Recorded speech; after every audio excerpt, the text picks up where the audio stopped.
Muy buenas noches. Como cada jueves estamos nuevamente desde CES transmitiendo entrevistas con destacados investigadores nacionales e internacionales.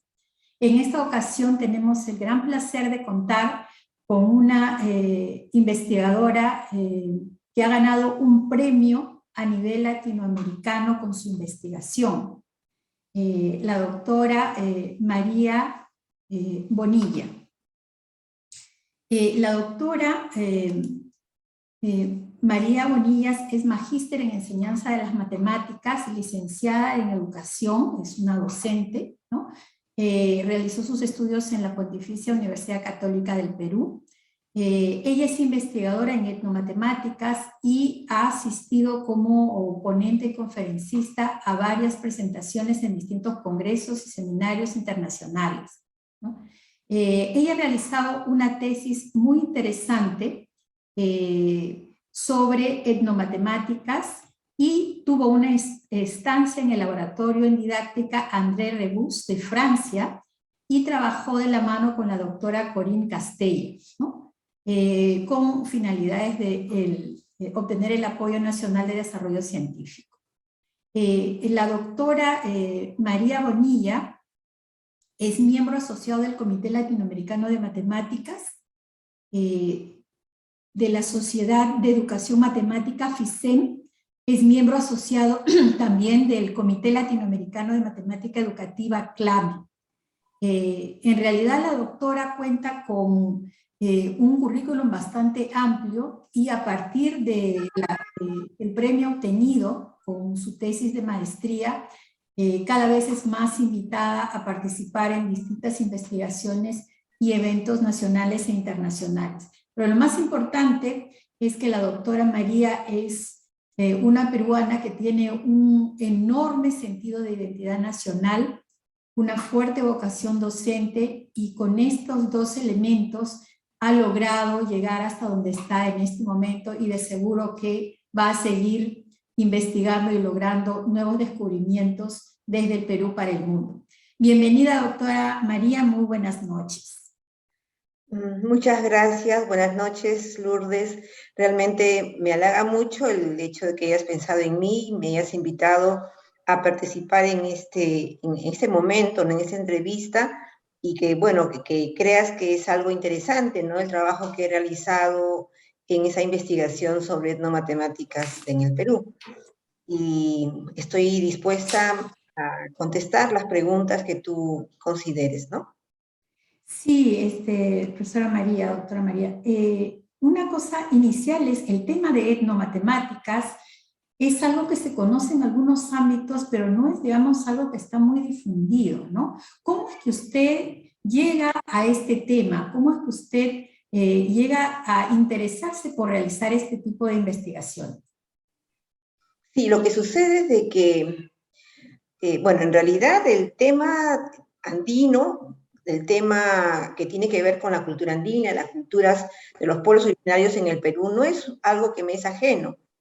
Mi familia es de la zona del centro, es de Jauja, y a pesar que mis padres han venido de Jauja ya hace 70 años, sin embargo, siempre nos hemos mantenido todos, pues, la familia, cercana a las costumbres de la región del centro. Y también, por otro lado, tengo familiares políticos que viven en otras partes del Perú, principalmente en el sur, en la zona de Ayacucho, Cusco. Entonces, para mí no es una realidad ajena, y al contrario, me es muy cercana. Inclusive podría decirte que, porque la familia sigue con las costumbres aquí en Lima, nosotros siempre continuamente vamos a actividades culturales relacionadas de la zona de Jauja principalmente y de Huancayo, ¿no? Entonces, hay un motivo, digamos, de identidad, por mis raíces. Y porque durante mi niñez, lo que yo vi, lamentablemente, fue mucho racismo y mucha exclusión hacia las personas que que mantenían sus raíces y querían seguir cultivándolas. El hecho de considerar que lo serrano era algo, digamos, despectivo, algo de lo que uno tenía que burlarse, ¿no? Entonces, y cuando yo era niña y escuchaba ese desprecio hacia lo serrano, sentía mucho dolor, porque mis abuelitos eran personas que vestían pues la vestimenta típica de la zona, hablaban quechua, posiblemente quechua del centro. Entonces, aunque mis padres ya no tenían esas costumbres porque estaban en Lima y estaban muy bien ambientados a la vida de la costa, pero sin embargo las raíces no se olvidan, ¿no? Entonces, como que tú niegas tu identidad. Y al final, después de muchos años de haber también leído a a Encinas, por ejemplo, ¿no? Entró en mí, y más aún en el hecho de que logré trabajar en la Universidad Cayetano Heredia, recibí la invitación para enseñar el curso de matemáticas a estudiantes de educación intercultural bilingüe que recibían el apoyo del Estado en el programa de Beca 18 para estudiar en esta universidad, en la Facultad de Educación. Y es en el trabajo con ellos cuando me di cuenta que había mucho que investigar, porque si bien es cierto, ellos sentían mucha dificultad para poder enfrentarse con la matemática formal a nivel aritmético, algebraico o geométrico, básicamente las fórmulas, ¿no? Que eso es lo más difícil, aplicar las fórmulas, saber cuándo aplicarlas, entenderlas. Entonces, en ese trabajo es que percibí que a pesar de ese problema que ellos presentaban, tenían conocimientos matemáticos por una serie de prácticas que realicé con ellos. Es decir, los conocimientos matemáticos eran intuitivos, eran prácticos, no eran formales, pero sí había un pensamiento matemático desarrollado en ellos. Siendo jóvenes de 16 años, 17 años, entonces yo dije, pues si es que ellos saben esto es porque lo han aprendido. ¿En dónde? En sus comunidades. Y sus padres les han enseñado. ¿Cómo es posible que alguien que tiene problemas para formalizar la matemática, sin embargo, cuando la trabaja, sí lo puede hacer exitosamente en la práctica, pero no en la formal? Entonces, yo pensé, es porque en sus prácticas diarias, en las actividades de su familia, en sus comunidades, ellos utilizan la matemática, los conocimientos matemáticos, pero no formalmente, no con fórmulas, no con algoritmos, sino lo utilizan en medio de sus prácticas. O sea, y es cierto. Entonces, eso es lo que me llevó a ir a las comunidades, realizar una investigación de tipo etnográfico, viajar a Puno, viajar a Ucayali, porque fue básicamente con quechuas y con chipivos. Entonces, y es allí donde pudimos encontrar que lo que pensábamos era cierto, ¿no? Y aunque fue solamente algo muy pequeño, pero sí se demostró. ¿Por qué? Porque el trabajo era multidisciplinar, no solamente estaba en mi persona como educadora, aunque yo era la investigadora principal, sino también había antropólogos, porque es un trabajo etnográfico, que es una metodología de la antropología. También había matemáticos puros, la profesora Castella de Francia, unos profesores de la Universidad Católica, que estaban allí y vieron que lo que nosotros hemos afirmado en la tesis es cierto, ¿no? Entonces, ese es el motivo que llevó a que se desarrolle la investigación, la necesidad, por un lado, una motivación personal, como una reivindicación, el querer decir que tanto desprecio que recibe el serrano y sin embargo tiene conocimientos que dicen que no los tiene, pero en realidad sí los tiene. O sea, es una cuestión, por un lado, social, personal y también educativa, ¿no? Y en el fondo política. Claro que sí, en realidad así es el mundo, ¿no? Es un todo, ¿verdad? Hay una motivación personal, hay estudios, hay de repente encuentros, Y todo eso, ¿no? Todo eso juega, todo eso juega. La educación no es un tema técnico, es un tema humano en realidad, ¿no? Entonces, qué bueno que usted haya tenido esa motivación, porque en realidad ese ver que en el otro lado, que en la periferia hay conocimientos valiosos que merecen ser rescatados, ¿no? Es una actitud sumamente necesaria en la vida, ¿no? Y decide muchas cosas, decía la política, decía la economía, decía nuestras relaciones, etcétera. Y en este aspecto de las matemáticas, tiene un significado particular, ¿no? Yo recuerdo que algo que leí sobre matemáticas hace mucho tiempo fue escrito por un alemán, que creo que usted también lo conoce, ¿no? Joachim Schroeder. Él trabajó también este tema de la etnomatemática, hizo muchas publicaciones y además ha sido invitado a varios lugares por ese tipo de investigaciones, ¿no? Entonces ya su participación, usted, doctora, nos está poniendo en ese nivel, ¿no? En un nivel donde la ciencia está avanzando. Sin embargo, me imagino que por la complejidad del tema, que ha requerido la participación interdisciplinar, también ha tenido que superar algunas dificultades, hacer investigaciones de este tipo, ¿no? Si las investigaciones normales ya son un problema, ¿no? Investigar un tema nuevo, convencer a alguien de que es valioso, buscar los recursos, ¿cómo logró llevar adelante la investigación, ¿no? ¿Qué cosas tuvo que superar? Eso es importante conocer. Bueno, aquella vez yo estaba trabajando en la Universidad Cayetano Heredia y el año 2014 comencé a trabajar. El 2015, ya después del trabajo del 14 y el 15, seguí trabajando con ellos, con los estudiantes de las tres comunidades originarias del Perú. Me entró las ganas de hacer esa investigación, pero el asunto es cómo lo financio.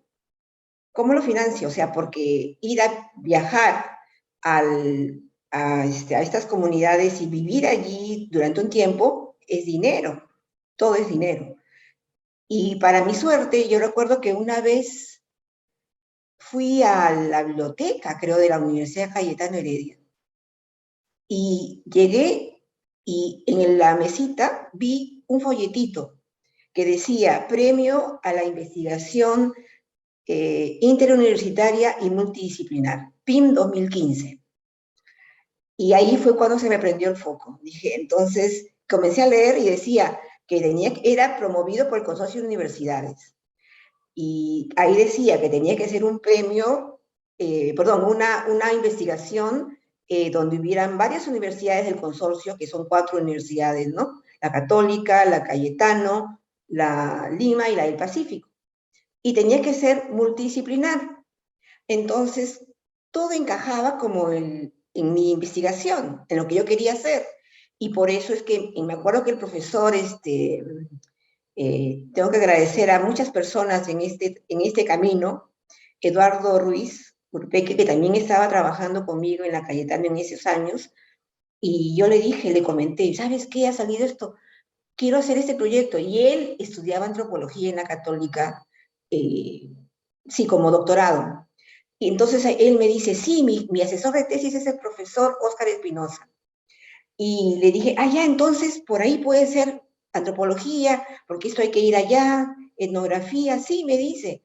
Y él habló con el profesor Óscar Espinosa, y ya era otra universidad, porque yo trabajaba en la Cayetano, aunque yo soy de la Católica, pero en ese momento trabajaba en la Cayetano, y el profesor de la Católica, como antropólogo, aceptó, estaba de acuerdo, y después hablamos con una profesora, y él dijo, no, tiene que ser con alguien de matemática. Educación eres tú, él matemática, y buscamos a la profesora Norma Rubio en ese momento, y con ella estuvimos coordinando para presentar el proyecto. Y se presentó, yo en realidad lo presenté en agosto, y la Facultad de Educación no sabía que lo había presentado. No sabía porque es que no, como así, en el último momento lo colgué y lo mandé porque había una fecha, y creo que inclusive tuve que viajar con mis recursos, gasté como 700 soles para viajar porque tenía que yo ir a las comunidades donde se iba a hacer, eran 3 comunidades de Puno y 3 comunidades de Ucayali. Se supone iba yo a ir a viajar y iba a recoger información sobre las prácticas diarias de esas comunidades. Entonces, yo tenía que conseguir las cartas de autorización de los profesores de los colegios de esas comunidades y también las cartas de autorización que permitían, estaban de acuerdo en que se hiciera la investigación de los pobladores, o sea, de los jefes de las comunidades. Y conseguí esos documentos y los traje, porque sin eso tampoco una investigación no está permitida, ¿no? Entonces, porque el comité de ética te pide una serie de requisitos. Y ya, eso fue con mi propio dinero. O sea, no, me acuerdo que gasté como 700 soles y eso que fue haciendo mucho sacrificio, ¿no? Me pasé de Puno hasta Ucayali, no por Lima, sino por la sierra. No sé cómo hice, que hice transbordo. Al final llegué desde Puno hasta Ucayali de frente, por toda la sierra, por la cordillera. El asunto está en que presentamos el trabajo, la universidad no sabía.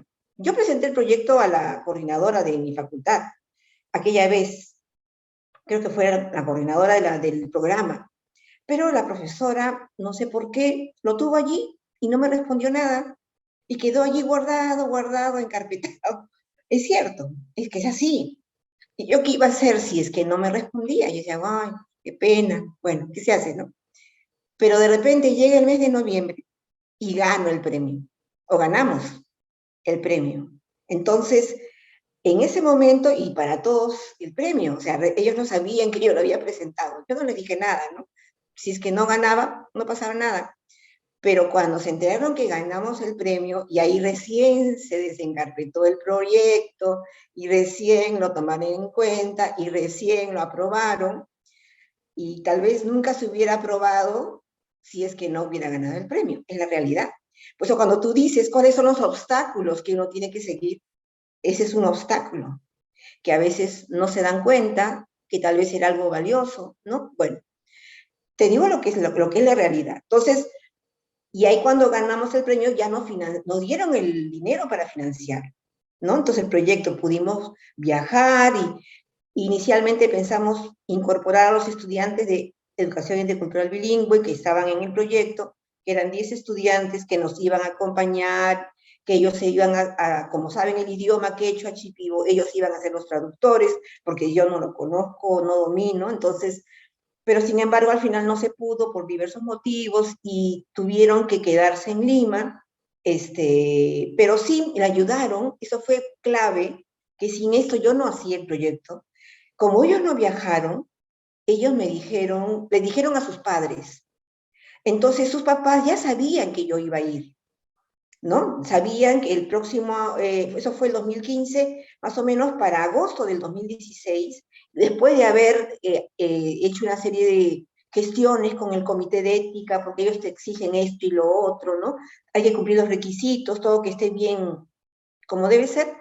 En agosto del 2016 comenzamos a viajar, pero yo fui sola, si bien es cierto, pero a las comunidades no llegué sola. Llegué con los padres de ellos. O sea, ellos le dijeron a sus papás, la profesora va a ir y tú tienes que llevarla acá y ayudarle y presentarle a la gente. Entonces, porque si yo hubiera ido sola sin que nadie me conociera, no me hubieran aceptado. Para mí hubiera sido más difícil acceder a la información. Pero en cambio, cuando ellos me han llevado, me han acompañado, yo sabían que iba a ir. Entonces los profesores, los padres de familia, la comunidad, no me veía como una extraña a la que normalmente las comunidades desconfían, porque lamentablemente hay gente que se aprovecha, ¿no? Entonces, lo que es normal y yo comprendo, no me molesto por eso. Sino que ya veían que era alguien que iba a hacer algo en bien de la comunidad y que era una profesora de los estudiantes que estaban en Lima, porque los papás muy orgullosos, sí, que es la profesora de mi hijo que está en Lima y es su profesora, así que tienes que apoyar. Entonces yo con ese apoyo es que ya fui a las comunidades y comencé a observar las prácticas. al momento veía cuando construían la casa en la cultura chipiva, en el pueblo chipivo construyen sus casas con madera, con una serie de materiales de la zona. Entonces ese proceso yo lo fui filmando, cómo por ejemplo construyen, elaboran sus redes, cómo ellos elaboran las artesanías, o sea, todo tejido, porque también hay tejido en la selva. Y de igual manera en la sierra comencé a observar los tejidos principalmente porque es lo que yo felizmente tuve mucha cercanía con señoras, y un beneficio de mi parte es por un lado que yo soy también de origen andino, y quiera que no se nota que soy de origen andino. Muchos creen que soy de la provincia y no de Lima, pero sin embargo yo toda mi vida viví en Lima. Y por otro lado es que ellos, por un lado soy de origen andino y por otro lado de mi edad. Soy una persona mayor, y entonces con las señoras con las que yo me relacionaba eran personas de mi edad. Que distinto sería que vaya un joven de 20 años o 30 años, la diferencia de edad es como que la persona se siente un poquito, ¿no? Desconfía, no es igual. En cambio, y como son las señoras mayores quienes tejían, y son mayores quienes están en el campo, porque hay mucha gente mayor en el campo, con ellos conversaba y me recibían muy bien. Entonces, he tenido mucha ayuda también de un profesor de Puno, por ejemplo, el profesor Juan Vicente Guamán, de la zona de, vivía en ese tiempo, me acuerdo, en Ayaviri. También me apoyó, me presentó a una señora tejedora. O sea, he recibido apoyo de muchas personas.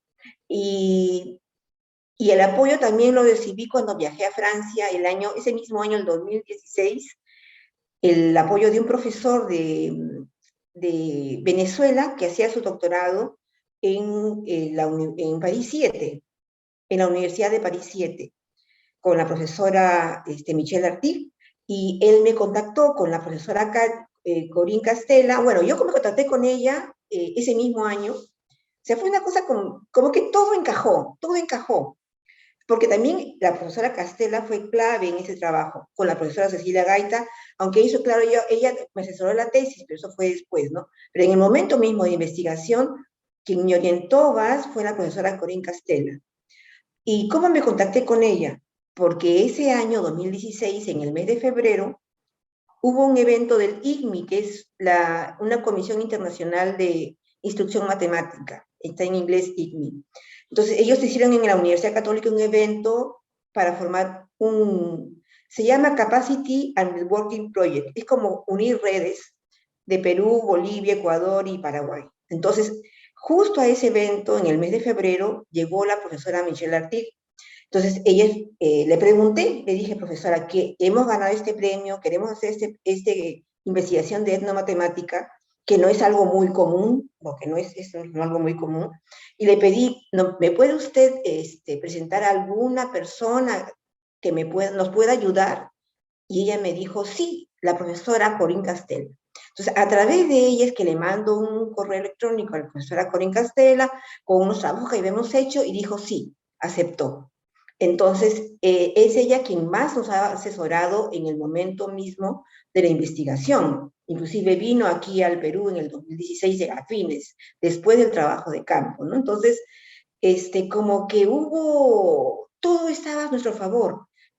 Cuestiones como el hecho que hubiera este evento del ICMI, que la profesora Artig nos presenta a la profesora Corinne Castella, que después yo viajé allá a Francia porque hubo un congreso mundial en Alemania, el ICME, que es el Congreso Mundial de Educación Matemática, que fue justamente en Alemania. Entonces, todo lo que tú cuentas, en verdad, debe ser una cosa muy mínima de todo lo que has debido pasar. Yo me imagino que estás contando los eventos más, digamos, resaltantes, pero una investigación de este tipo, hecha desde una maestra peruana, realmente ha tenido que pasar por muchas, muchas cosas, ¿no? El tema de, hay un factor en la cultura de los pobres, ¿no? Que es que uno aprovecha las oportunidades. Y la otra cosa que marca la vida de los pobres es la lucha contra la adversidad. O sea, uno no se da por vencido, ¿no? Creo que hay mucho de eso en la historia que nos estás narrando, ¿no? Mira, yo te digo honestamente, siempre he luchado contra la corriente. O sea, cuando estuve en ese evento que te contaba en el mes de febrero del 2016, hubieron personas muy prestigiosas que trabajan en la educación matemática. Cuando yo me referí al tema de etnomatemática, y en ese país, en ese lugar estaba personas de Bolivia, y la necesidad de desarrollar esto por la masa indígena, como que yo sentí que no lo valoraban, y me sentí maltratada.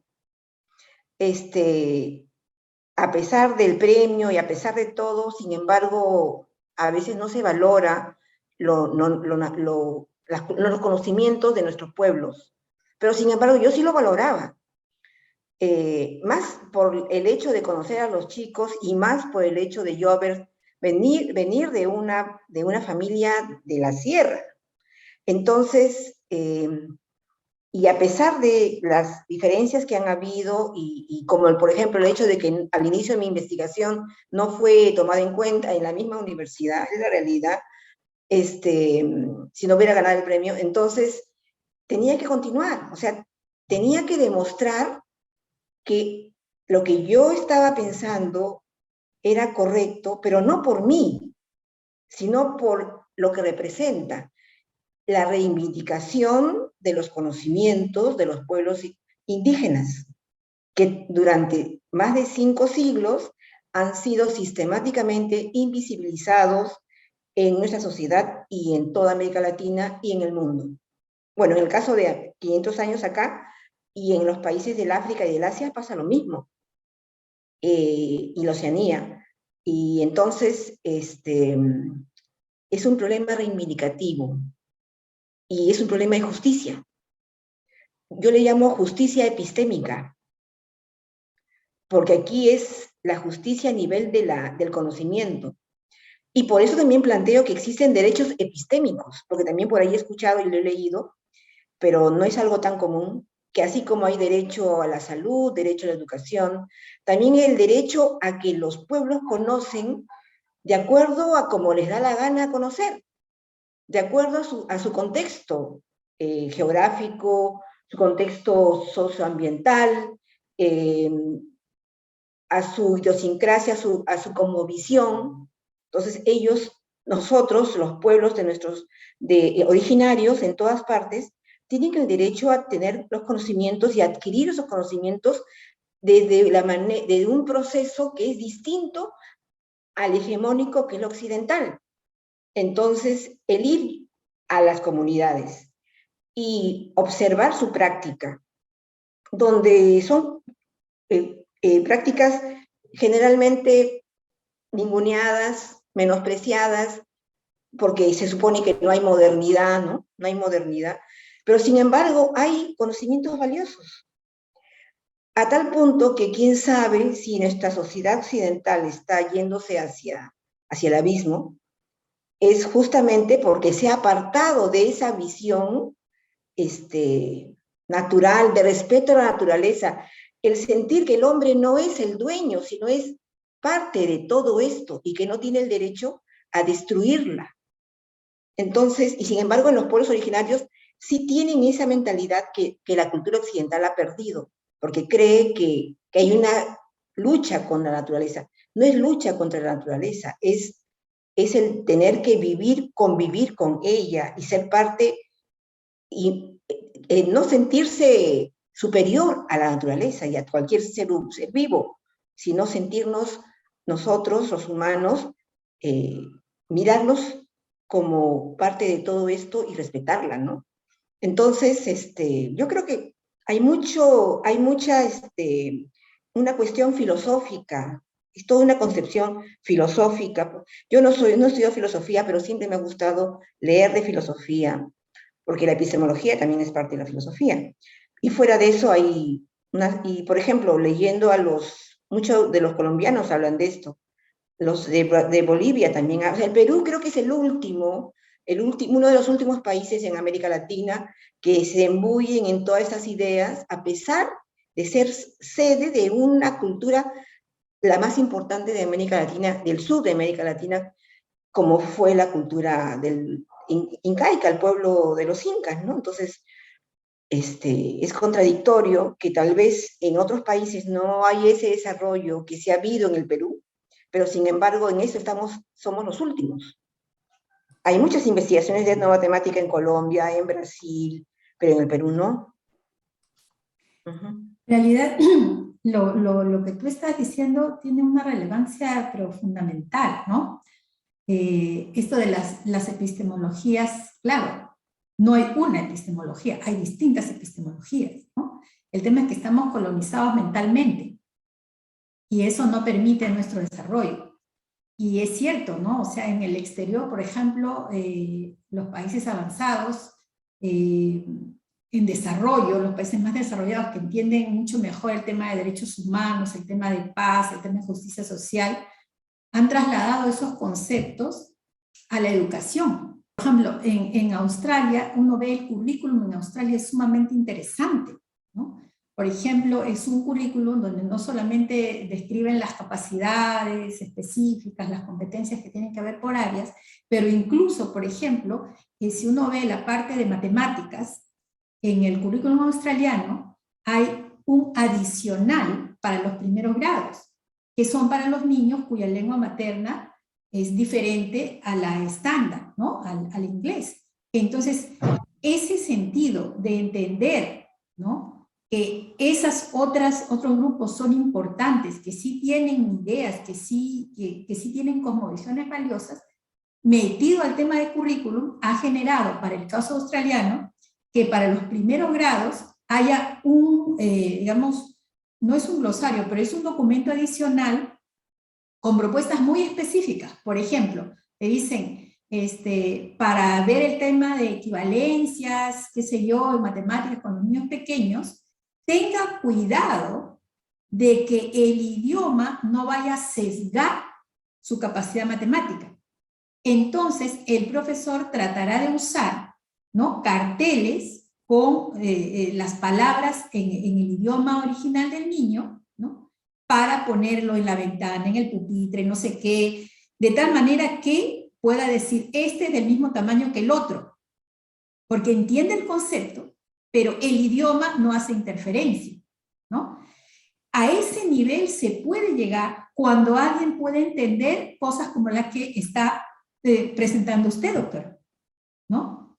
Es todo este tema de la cosmovisión, de la epistemología propia, de la reivindicación de los derechos humanos, etcétera. Y claro, es que en esos espacios y de la forma que se enseña en esos lugares, logran personas que luego van a tener en cuenta que todos somos iguales, que aquí hay derecho para todos, etcétera, ¿no? La discriminación, por supuesto, va a disminuir por su propio peso, ¿no? Entonces, por poner uno de los ejemplos, ¿no? Pero uno puede ver, por ejemplo, el caso de los maorís y ¿cómo se llama?, de cómo han reivindicado sus danzas tradicionales haka, ¿no? Etcétera, etcétera. Yo por eso me pongo estos ejemplos porque me parece importante destacar cómo una maestra, ¿no?, una docente peruana de matemáticas, ha podido llegar a estos niveles de desarrollo científico que realmente nos orgullece y nos pone en otra posición, ¿no? Bueno, para no hablar yo, en realidad lo importante es conversar tener todos los datos de usted. Sí, hemos hablado, digamos, del contexto, que siempre es muy importante, además que muchos se van a sentir identificados con su experiencia y van a decir que lo que ellos están haciendo también vale la pena, ¿no? Inspira mucho también. Pero vamos también a ver un poco en qué se centró su investigación. Ahora sí, cuéntenos un poquito, ¿no? ¿Qué investigó y a qué conclusiones llegó? Si fuera tan amable. Ya, entonces, como les estaba explicando, el asunto original o el problema que queríamos resolver era cómo enseñar matemática a los estudiantes de los pueblos quechua y shipibo, partiendo de su práctica diaria. Porque la educación señala de que los conceptos o los procesos de aprendizaje tienen que ser pertinentes, tienen que corresponder a la realidad del estudiante. Entonces, ¿y cómo nosotros podíamos identificar cuál era el contexto en el que se iba a enseñar? Teníamos que viajar a las zonas de Puno, zona quechua de Puno, y a las comunidades nativas, Shipibo-Conibo, en Ucayali, y tratar de identificar en medio de la práctica de los pobladores, observando qué es lo que ellas realizaban en su práctica diaria, conceptos matemáticos que estén subyacentes a esas prácticas, que no se vean a simple vista, pero que sí estén presentes. Entonces, eso fue justamente lo que hicimos. Viajamos con otras personas, más que nada ayudantes, asistentes, ¿no? A estas zonas de la sierra y de la selva, y comenzamos a grabar cuando los pobladores, las señoras tejían, cuando los pobladores construían casas, cuando los pobladores elaboraban artesanía, en sus diferentes actividades diarias, ¿no? Y del conjunto de actividades que nosotros observamos, teníamos más información de las tejedoras, las señoras que tejían. Y por eso es que, y aparte de esto, teníamos de diversas señoras, variedad de información, y es ahí donde encontramos conceptos implícitos, principalmente en la práctica cuando las señoras construyen su telar, la base de su telar, ellas colocan estacas en el piso, con unas maderas y con piedra, generalmente colocan estacas para poner los palos que van a servir para tender la urdimbre. Le llaman ellas el alguido. Entonces, en ese momento que colocan las estacas, es que se puede apreciar que están construyendo un rectángulo de la misma manera como que si uno construyera un rectángulo utilizando un lápiz y un papel, ¿no?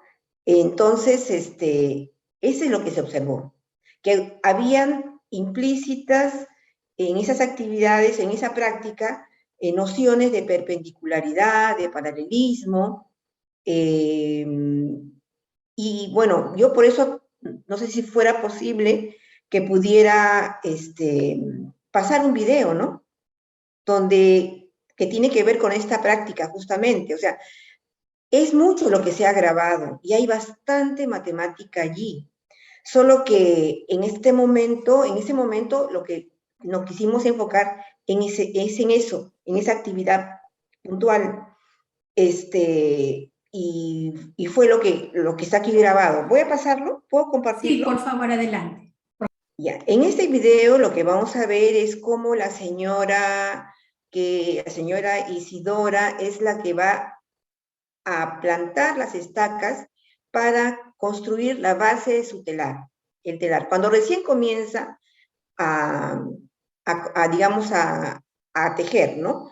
Claro que antes de esto ya tiene su lana, la lana la ha pasado por una pushka y ha hecho el cantir, que le llaman cuando crean, digamos, construyen o van creando el tejido, los hilos, ¿no? Que tienen que tener una textura especial, es todo un proceso.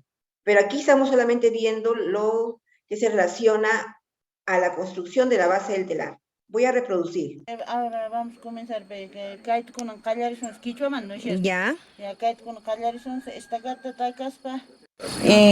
Cuartiasunse su medida vamos a sacar. Ajá, ya. Medida torxunse, en anjet albisunse, en euros picha torxunse anjet.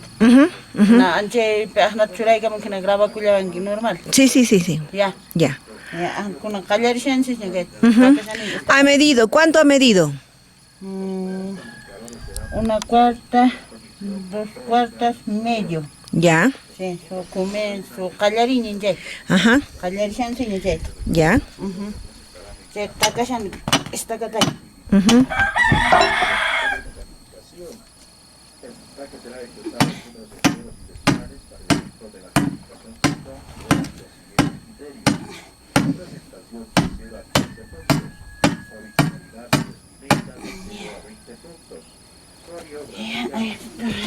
a hacer.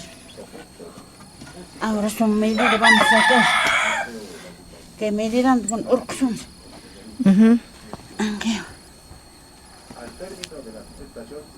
Entonces lo que la señora está haciendo es, primero ha plantado una estaca y después plantó la otra estaca. La distancia entre las dos estacas son 2 cuartas y media. Ella toma como unidad de medida la cuarta, es cuando la mano se extiende desde el pulgar Esto son hasta medidas.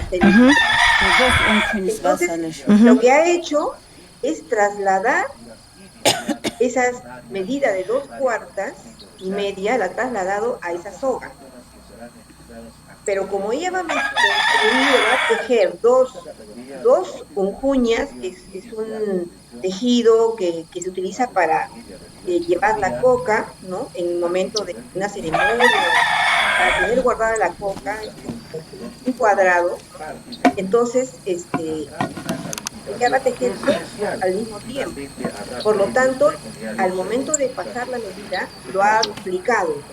Ya no es 2 cuartas y media, sino hay 5 cuartas. Entonces, al poner el palo junto a las estacas, como para que, como una forma de que les permita a ella templar la soga, ¿no? De 5 cuartas.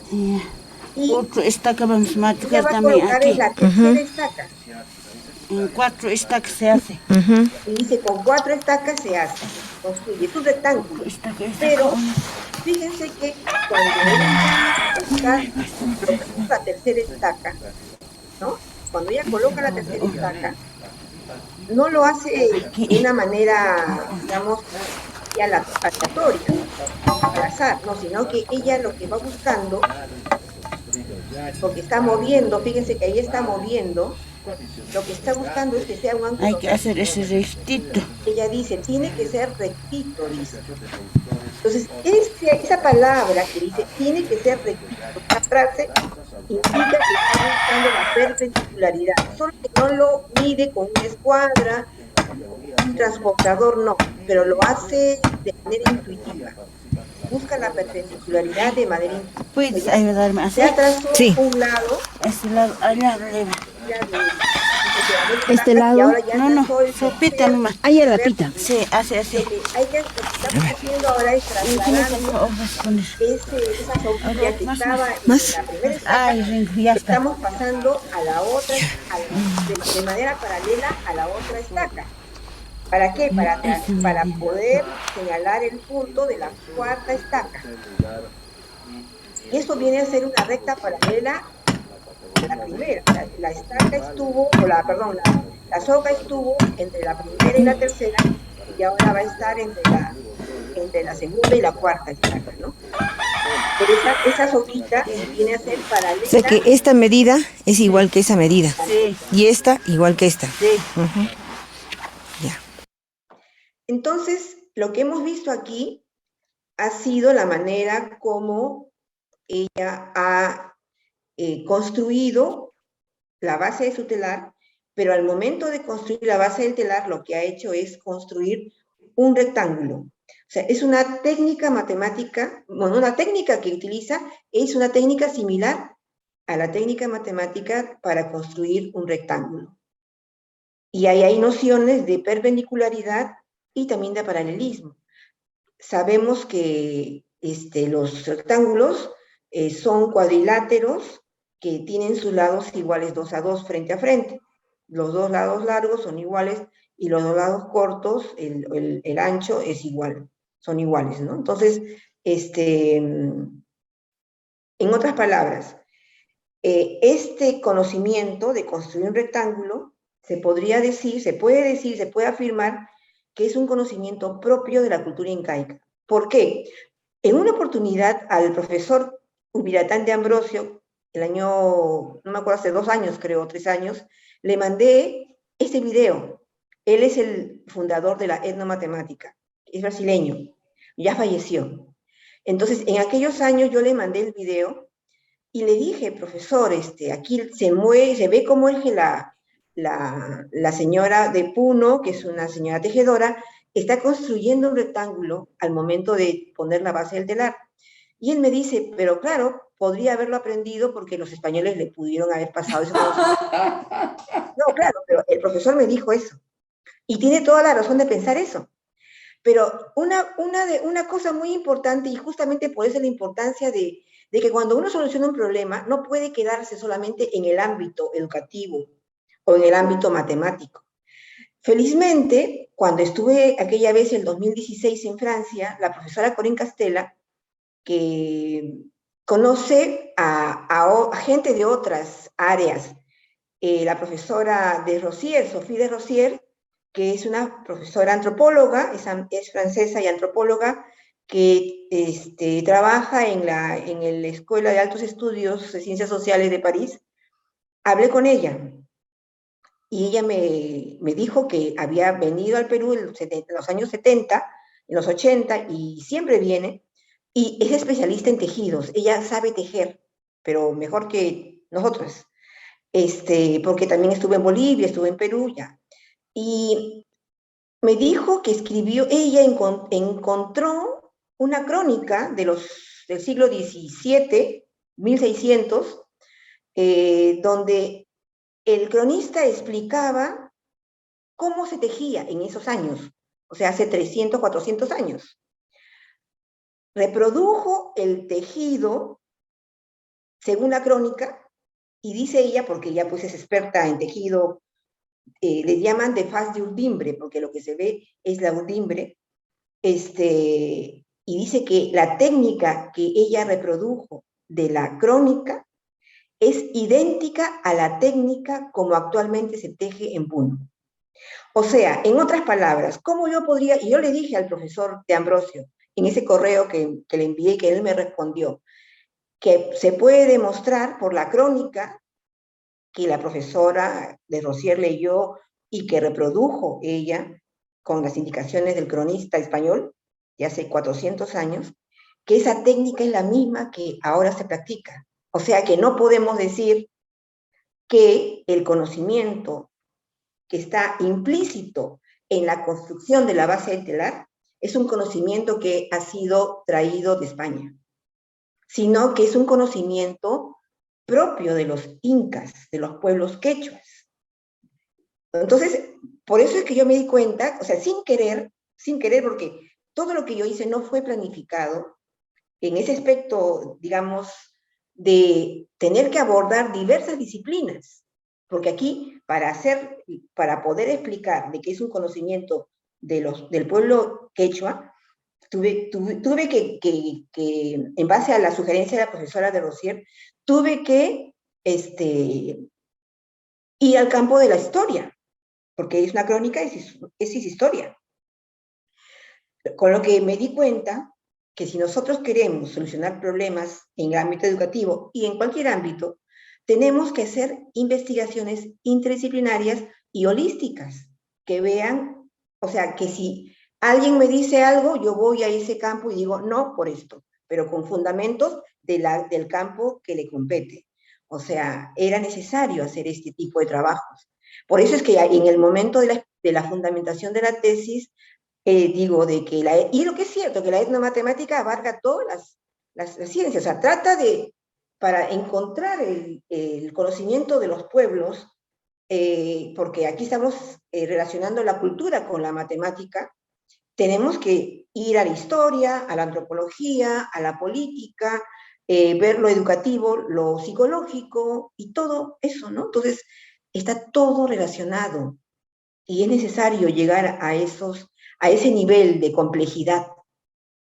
Por eso también se puede hablar de la teoría de la complejidad. Está relacionada con la teoría de complejidad. Claro que sí, claro que sí. Muy interesante todo lo que estás presentando, María, realmente sumamente interesante. Bueno, en realidad también la entrevista tiene un plazo, pero definitivamente creo que tenemos que tener más de una entrevista u otro tipo de evento para poder conocer completamente toda esta experiencia, pero sobre todo tus reflexiones, ¿no? Es, creo que, muy valioso. Y dime, luego de realizar estas investigaciones y validar los conocimientos, etcétera, ¿a qué conclusiones llegas con tu investigación? ¿Y qué recomendaciones, no? Bueno, que como en realidad esta investigación parte de una motivación educativa. ¿Por qué? Porque el querer que los estudiantes quechuas y chipivos aprendieran matemática de un contexto pertinente y que lograran los objetivos que nos planteábamos, nos dijimos, bueno, tenemos que ir a las comunidades, identificar los conocimientos implícitos en las prácticas. Entonces, si nosotros queremos que los estudiantes aprendan matemática de una manera más efectiva, tendríamos que diseñar procesos de aprendizaje en los que estén implícitas esas actividades. Por ejemplo, llevar a la señora tejedora, ¿no? La que hemos visto en el video, o otra señora que teje, y que realice esa práctica de construir la base del telar delante de los niños, en el colegio. Y esto se relaciona también con lo que señala el Ministerio de Educación, la necesidad de llevar a los sabios que viven en la localidad al colegio, a las instituciones educativas, ¿no? Entonces, de pedirle que delante de los niños se ya plante su telar, la fase de su telar. Y la profesora diría que al final, viendo todo el proceso, que aquí lo que estamos pudiendo percibir, aparte de que ella construye la base del telar, que ella está construyendo un rectángulo. Y allí en la práctica se ve cómo hay una relación de perpendicularidad entre el largo y el ancho, que este lado es paralelo al otro y que tiene la misma medida y así. Inclusive ella, en el caso de ella no, pero en otras tejedoras, al terminar, lo que hicieron fue medir las diagonales. Midieron una diagonal y midieron otra diagonal. Y dijeron, está bien. ¿Por qué? Porque si la medida de las diagonales coinciden, el rectángulo está bien construido. En otras palabras, hay propiedades que están implícitas allí. En un rectángulo las diagonales tienen son congruentes, tienen la misma medida. Entonces, por eso les decía, o sea, que así como en este caso he visto varias actividades y intuitivamente yo sé que hay matemática, y a veces matemática profunda, porque este es algo sencillo, geométrico.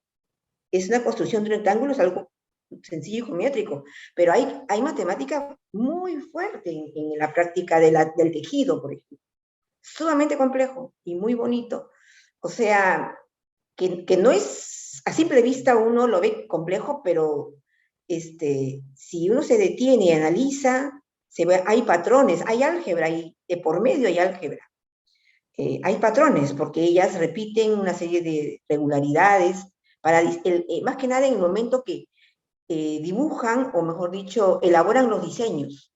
Porque construir la parte que ellas le llaman la pampa, que es algo llano, eso es fácil.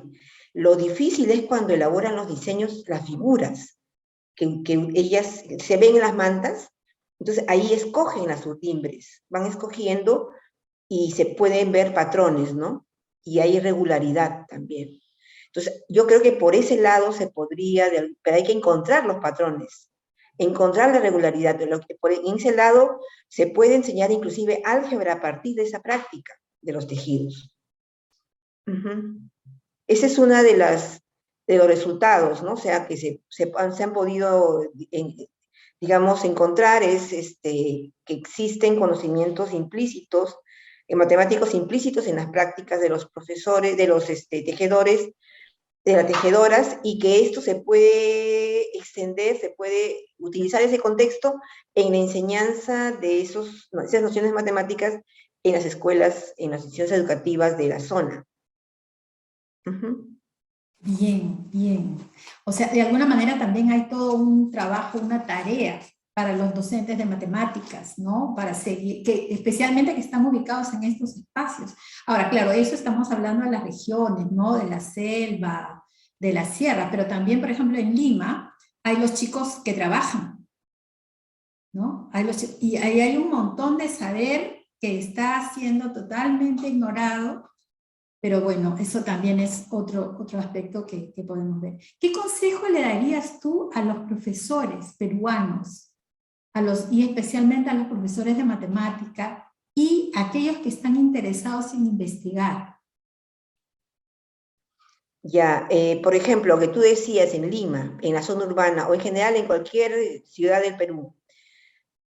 En una oportunidad yo estuve en una, bueno, hace te digo 20 años o más, o capaz 30 años, en una cerrajería. Y yo vi cuando un señor cerrajero estaba construyendo la puerta de una casa, puerta de metal, de fierro negro, ¿no? Entonces, y yo vi la práctica así como esta, igualito. Al final el señor, para poder construir su puerta de metal, es un rectángulo, medía las diagonales y apuntalaba, y después volvía, o sea que también está implícito la construcción de un rectángulo en el momento que construye la puerta. Y cortaba un pedazo o un largo de la puerta y el otro largo iguales, y los dos anchos iguales, ¿no? Y después eran paralelos, y al final medía las diagonales, y después ya cuando estaba seguro, aseguraba eso que había apuntalado y poner como un punto nada más. Es toda una técnica para construir una puerta, usar la cerrajería o la soldadura, mejor dicho. Entonces, de igual manera, en Lima, por ejemplo, o en las ciudades, se podría observar la práctica de los maestros, albañiles, cerrajeros, de la gente que trabaja en los mercados, ambulantes, en todos los oficios hay matemática presente. Y hay diversos conceptos matemáticos, algunos más complejos que otros. Entonces, los profesores deberíamos hacer eso, investigar, observar y llevar esos ejemplos, o sea, a los niños para que ellos digan, bueno, esto que estoy aprendiendo es útil porque este señor lo está usando, él ni cuenta se da que lo esté usando. El cerrajero está construyendo la puerta usando propiedades matemáticas de los rectángulos, pero él no se da cuenta que lo está usando. O sea, sabe construir un rectángulo, pero él no sabe que tiene ese conocimiento. Y te puedo decir muchos ejemplos, muchos. En la zona de, por ejemplo, en la selva, hacen unas construcciones de casas con madera y ponen los techos de hojas de las palmeras o de los árboles, de manera que tiene una base hexagonal o pentagonal o octogonal. ¿Cómo construyen esos señores esas casas? Y lo hacen muy bien. Tienen una técnica. Implícita dentro de esa técnica hay cuestiones matemáticas también, ¿no? Entonces, en la construcción de casas, en diversas actividades. Entonces, eso debemos observar, las actividades de las personas que viven alrededor, de quienes trabajan, en diversos oficios, y también gente que trabaja con la ciencia. También hay matemáticas allí. Y no solamente matemáticas. Si, por ejemplo, cuando uno ve el tejido en sí, el tejido no sé si quién ha visto un tejido de la sierra. Cuando uno ve el tejido de la sierra, de las bayetas o de las faldas de las señoras, el agua no penetra, es como impermeable. El agua resbala. ¿Por qué? Porque han hecho esas fibras con una técnica tal que no absorbe el agua, pues eso los protege de las lluvias torrenciales y no se enferman. En otras palabras, hay conocimientos físicos también presentes allí. Físicos, ahí se aplican la física al momento del tejido y en general para cualquier actividad. Los conocimientos físicos, matemáticos, químicos, el teñir, por ejemplo, cuando tiñen las fibras, hay química de por medio. Esos conocimientos de las ciencias en general están presentes en todas las actividades que nosotros podemos apreciar diarias en diversas comunidades, en la costa, en la sierra, en las zonas rurales, en las zonas urbanas. Solo que miramos con ojos, o no sé cómo, no valoramos, no valoramos los conocimientos de la gente común. En el fondo, y también en la matemática, nosotros planteamos un relativismo, es el relativismo epistemológico. O sea, no solamente es válido el conocimiento científico, también hay una validez en los conocimientos cotidianos, en los conocimientos profesionales. O sea, ¿solamente lo científico es válido? No, porque en la sierra o en la selva, por ejemplo, yo estaba en una comunidad nativa, y el señor que estaba al costado, el papá de un joven, del Cayetano, me decía, escuchaba cómo cantaba un pajarito. Y decía, ya, va a llover, decía. Solamente con escuchar el canto de ese pajarito, él ya estaba seguro que iba a llover y llovía. ¿Es un conocimiento científico? No, pero es un conocimiento cotidiano, pero es válido. Y se puede predecir que porque va a cantar o cante ese pajarito, va a llover. O sea, nosotros tenemos que darle valor a los conocimientos cotidianos también.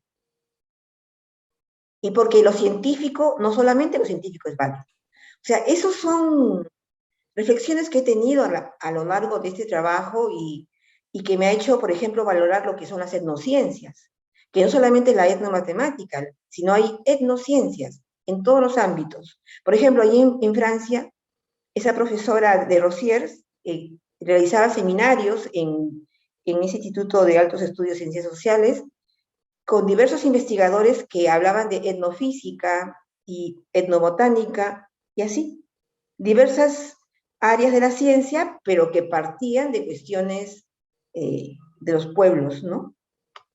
Que no era un conocimiento científico propiamente occidental, digamos, que tenga una base occidental.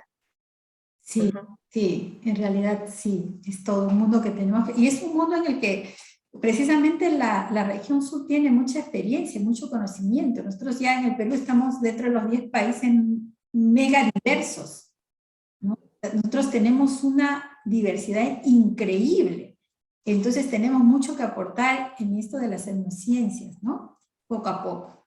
María, realmente un gusto haber compartido contigo. Realmente también, si nos permites, podemos poner el enlace a tu tesis, que ya me imagino que muchos querrán revisar, y de alguna forma también poder contactarte si es que quisieran que estés presente en alguno de los eventos que realizan, ¿no? Entonces, te agradecemos realmente por todo lo que has compartido con nosotros esta noche, y te dejamos también para que te despidas de nuestra audiencia.